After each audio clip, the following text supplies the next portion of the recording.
"Sydney," she cried, "I'm so glad that I can see you."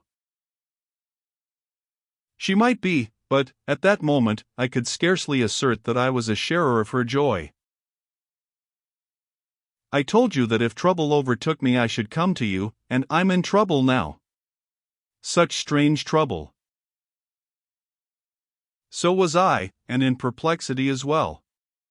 An idea occurred to me: I would outwit her eavesdropping father. "Come with me into the house, tell me all about it there." She refused to budge. "No, I will tell you all about it here."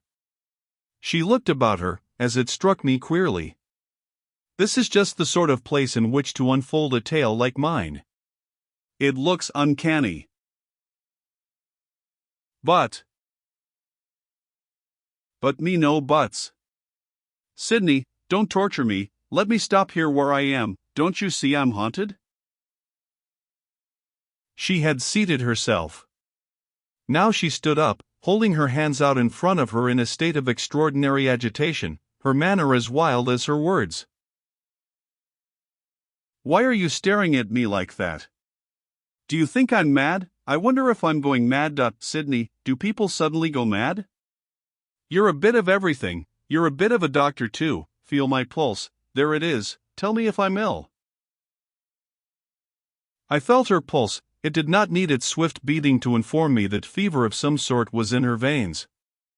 I gave her something in a glass. She held it up to the level of her eyes. "What's this?" "It's a decoction of my own.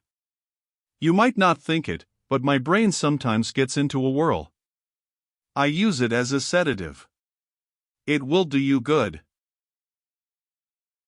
She drained the glass. "It's done me good already, I believe it has. That's being something like a doctor. Well, Sydney, the storm has almost burst. Last night Papa forbade me to speak to Paul Lessingham, by way of a prelude." "Exactly. Mr. Linden." "Yes, Mr. Linden, that's Papa. I fancy we almost quarreled. I know Papa said some surprising things, but it's a way he has, he's apt to say surprising things. He's the best father in the world, but it's not in his nature to like a really clever person. Your good high-dried old Tory never can. I've always thought that that's why he's so fond of you." "Thank you. I presume that is the reason, though it had not occurred to me before." Since her entry, I had, to the best of my ability, been turning the position over in my mind. I came to the conclusion that, all things considered, her father had probably as much right to be a sharer of his daughter's confidence as I had, even from the vantage of the screen, and that for him to hear a few home truths proceeding from her lips might serve to clear the air. From such a clearance the lady would not be likely to come off worst. I had not the faintest inkling of what was the actual purport of her visit. She started off, as it seemed to me, at a tangent. "Did I tell you last night about what took place yesterday morning, about the adventure of my finding the man?" "Not a word." "I believe I meant to. I'm half disposed to think he's brought me trouble. Isn't there some superstition about evil befalling whoever shelters a homeless stranger?" "We'll hope not, for humanity's sake."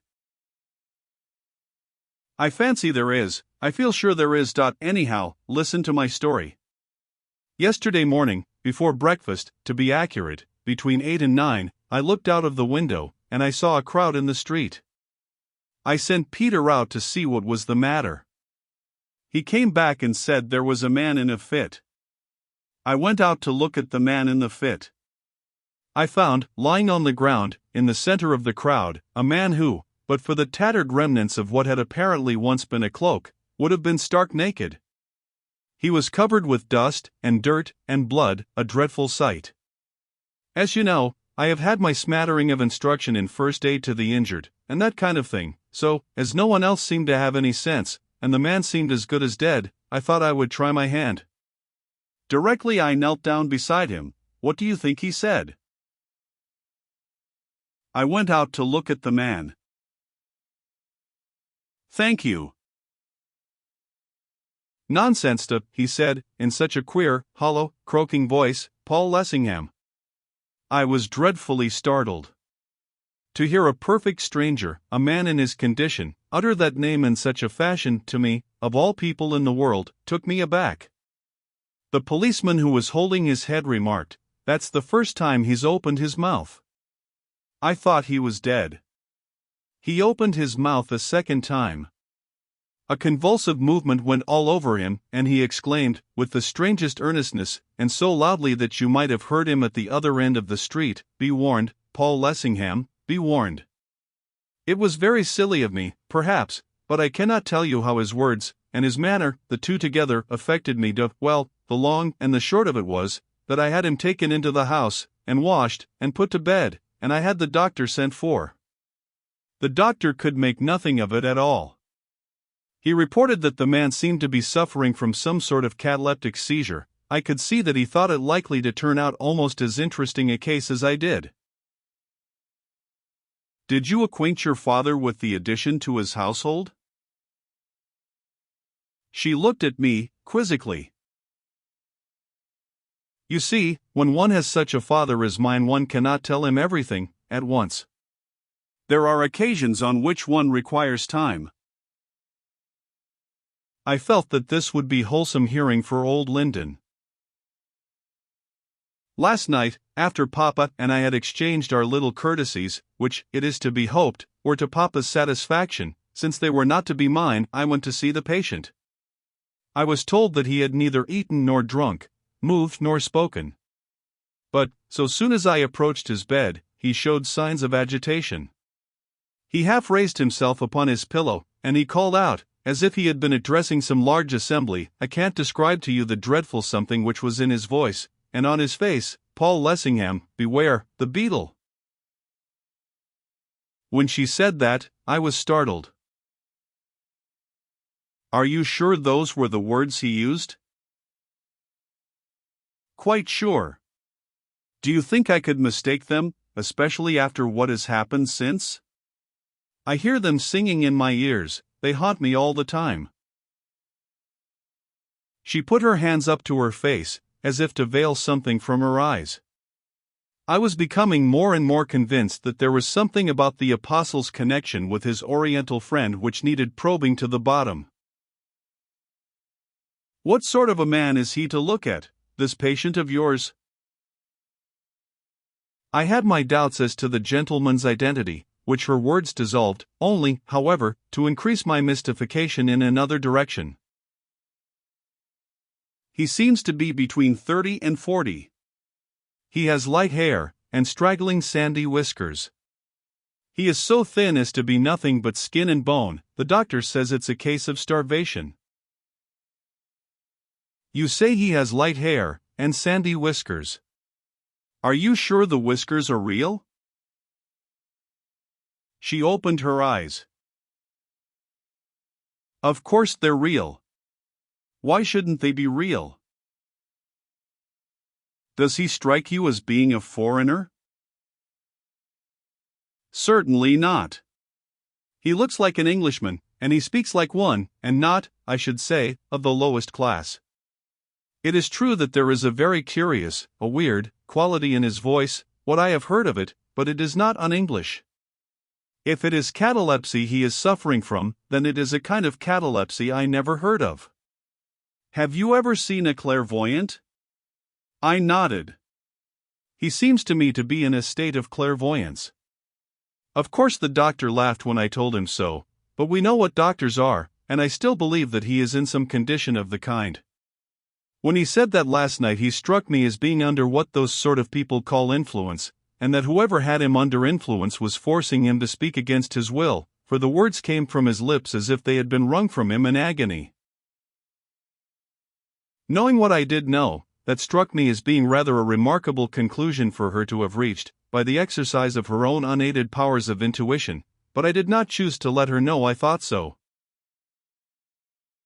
My dear Marjorie, you who pride yourself on having your imagination so strictly under control, on suffering it to take no errant flights. Is not the fact that I do so pride myself proof that I am not likely to make assertions wildly, proof, at any rate, to you? Listen to me. When I left that unfortunate creature's room, I had had a nurse sent for, I left him in her charge and reached my own bedroom. I was possessed by a profound conviction that some appalling, intangible, but very real danger was at that moment threatening Paul. Remember, you had had an exciting evening and a discussion with your father. Your patient's words came as a climax. That is what I told myself, or, rather, that was what I tried to tell myself, because, in some extraordinary fashion, I had lost the command of my powers of reflection. Precisely. It was not precisely, or, at least, it was not precisely in the sense you mean. You may laugh at me, Sidney, but I had an altogether indescribable feeling, a feeling which amounted to knowledge, that I was in the presence of the supernatural. Nonsense. It was not nonsense. I wish it had been nonsense. As I have said, I was conscious, completely conscious, that some frightful peril was assailing Paul. I did not know what it was, but I did know that it was something altogether awful, of which merely to think was to shudder. I wanted to go to his assistance. I tried to, more than once, but I couldn't, and I knew that I couldn't. I knew that I couldn't move as much as a finger to help him. Stop, let me finish. I told myself that it was absurd, but it wouldn't do, absurd or not, there was the terror with me in the room. I knelt down, and I prayed, but the words wouldn't come. I tried to ask God to remove this burden from my brain, but my longings wouldn't shape themselves into words, and my tongue was palsied. I don't know how long I struggled, but, at last, I came to understand that, for some cause, God had chosen to leave me to fight the fight alone. So I got up, and undressed, and went to bed, and that was the worst of all. I had sent my maid away in the first rush of my terror, afraid, and, I think, ashamed, to let her see my fear. Now I would have given anything to summon her back again, but I couldn't do it. I couldn't even ring the bell. So, as I say, I got into bed. She paused, as if to collect her thoughts. To listen to her words, and to think of the suffering which they meant to her, was almost more than I could endure. I would have thrown away the world to have been able to take her in my arms, and soothe her fears. I knew her to be, in general, the least hysterical of young women, little wont to become the prey of mere delusions, and, incredible though it sounded, I had an innate conviction that, even in its wildest periods, her story had some sort of basis in solid fact. What that basis amounted to, it would be my business, at any and every cost, quickly to determine. You know how you have always laughed at me because of my objection to cockroaches, and how, in spring, the neighborhood of Maybugs has always made me uneasy. As soon as I got into bed, I felt that something of the kind was in the room. Something of what kind? Some kind of beetle. I could hear the whirring of its wings, I could hear its droning in the air, I knew that it was hovering above my head, that it was coming lower and lower, nearer and nearer. I hid myself, I covered myself all over with the clothes, then I felt it bumping against the coverlet. And, Sidney. She drew closer. Her blanched cheeks and frightened eyes made my heart bleed. Her voice became but an echo of itself. It followed me. Marjorie. It got into the bed. You imagined it. I didn't imagine it. I heard it crawl along the sheets, till it found a way between them, and then it crawled towards me. And I felt it against my face, and it's there now. Where? She raised the forefinger of her left hand. There, can't you hear it droning? She listened, intently. I listened too. Oddly enough, at that instant the droning of an insect did become audible. It's only a bee, child, which has found its way through the open window. I wish it were only a bee. I wish it were. Sydney, don't you feel as if you were in the presence of evil? Don't you want to get away from it, back into the presence of God? Marjorie. Pray, Sydney, pray. I can't. I don't know why, but I can't. She flung her arms about my neck and pressed herself against me in paroxysmal agitation. The violence of her emotion bade fair to unman me too. It was so unlike Marjorie, and I would have given my life to save her from a toothache. She kept repeating her own words, as if she could not help it. Pray, Sydney, pray. At last I did as she wished me. At least, there is no harm in praying. I never heard of its bringing hurt to anyone. I repeated aloud the Lord's Prayer, the first time for I know not how long. As the divine sentences came from my lips, hesitatingly enough, I make no doubt, her tremors ceased. She became calmer.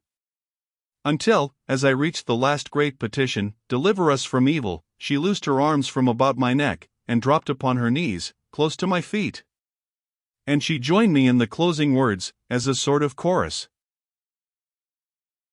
For thine is the kingdom, the power, and the glory, forever and ever. Amen. When the prayer was ended, we both of us were still.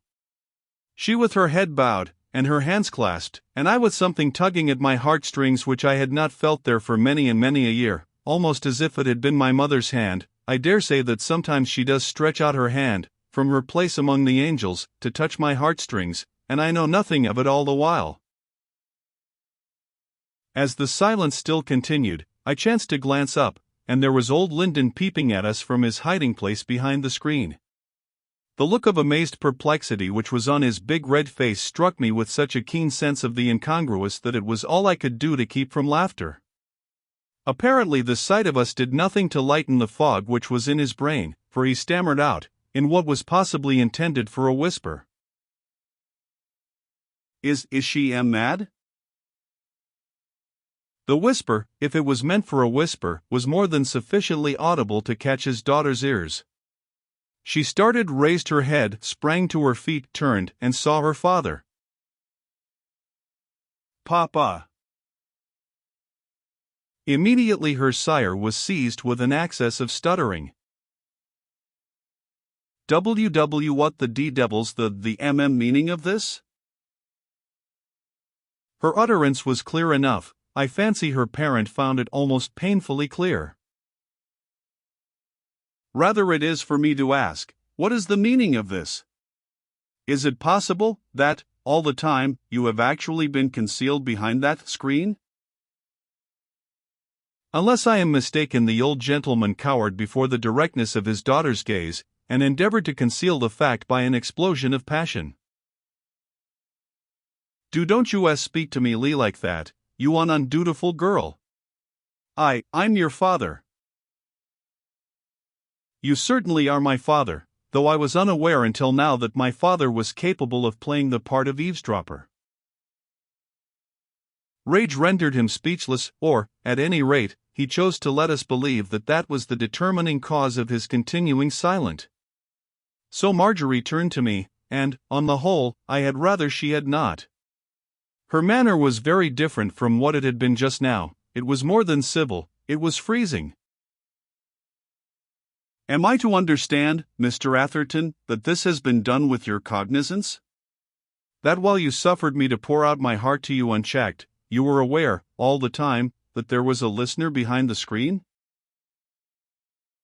I became keenly aware, on a sudden, that I had borne my share in playing her a very shabby trick. I should have liked to throw old Lyndon through the window. The thing was not of my contriving. Had I had the opportunity, one would have compelled Mr. Lyndon to face you when you came in. But your distress caused me to lose my balance. And you will do me the justice to remember that I endeavored to induce you to come with me into another room.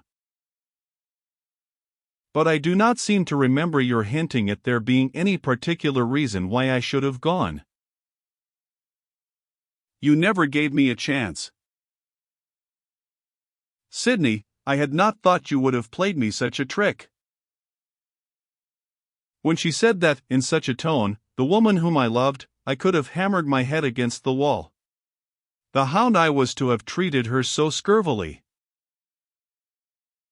Perceiving I was crushed, she turned again to face her father. Cool, calm, stately, she was, on a sudden, once more, the Marjorie with whom I was familiar. The demeanor of parent and child was in striking contrast. If appearances went for aught, the odds were heavy that in any encounter which might be coming the senior would suffer. "I hope, Papa, that you are going to tell me that there has been some curious mistake, and that nothing was farther from your intention than to listen at a keyhole. What would you have thought and said if I had attempted to play the spy on you? And I have always understood that men were so particular on points of honor." Old Linden was still hardly fit to do much else than splutter, certainly not qualified to chop phrases with this sharp-tongued maiden. "Dee, don't talk to me like that, girl. I believe you're stark mad." He turned to me. What was that tomfoolery she was talking to you about?" "To what do you allude?" "About a rubbishing Beetle, and G goodness alone knows what, D diseased and M morbid imagination, are reared on the literature of the gutter. I never thought that a child of mine could have sunk to such a depth. Now, Atherton, I ask you to tell me frankly, what do you think of a child who behaves as she has done? Who takes a nameless vagabond into the house and conceals his presence from her father? And mark the sequel. Even the vagabond warns her against the rascal Lessingham. Now, Atherton, tell me what you think of a girl who behaves like that?" I shrugged my shoulders. I know very well what you do think of her. Don't be afraid to say it out because she's present." "No, Sidney, don't be afraid." I saw that her eyes were dancing. In a manner of speaking, her looks brightened under the sunshine of her father's displeasure. "Let's hear what you think of her as a man of the world." "Pray, Sidney, do." "What you feel for her in your heart of hearts." "Yes, Sidney, what do you feel for me in your heart of hearts?" The baggage beamed with heartless sweetness. She was making a mock of me. Her father turned as if he would have rent her. "Dee, don't you speak until you're spoken to. Atherton, I hope I'm not deceived in you. I hope you're the man I took you for, that you're willing and ready to play the part of an honest friend to this misguided simpleton. This is not the time for mincing words, it's the time for candid speech. Tell this weak-minded young woman, right out, whether this man Lessingham is, or is not, a damned scoundrel." "Papa, do you really think that Sidney's opinion, or your opinion, is likely to alter facts?" "Do you hear, Atherton? Tell this wretched girl the truth." "My dear Mr. Linden, I have already told you that I know nothing either for or against Mr. Lessingham except what is known to all the world." "Exactly, and all the world knows him to be a miserable adventurer who is scheming to entrap my daughter." "I am bound to say, since you press me, that your language appears to me to be unnecessarily strong. Atherton, I'm ashamed of you." "You see, Sidney, even Papa is ashamed of you. Now you are outside the pale. My dear Papa, if you will allow me to speak, I will tell you what I know to be the truth, the whole truth, and nothing but the truth. That Mr. Lessingham is a man with great gifts goes without saying. Permit me, Papa. He is a man of genius. He is a man of honor. He is a man of the loftiest ambitions, of the highest aims. He has dedicated his whole life to the improvement of the conditions amidst which the less fortunate of his fellow countrymen are at present compelled to exist. That seems to me to be an object well worth having. He has asked me to share his life work, and I have told him that I will, when, and where, and how, he wants me to. And I will. I do not suppose his life has been free from peccadilloes. I have no delusion on the point. What man's life has? Who among men can claim to be without sin? Even the members of our highest families sometimes hide behind screens.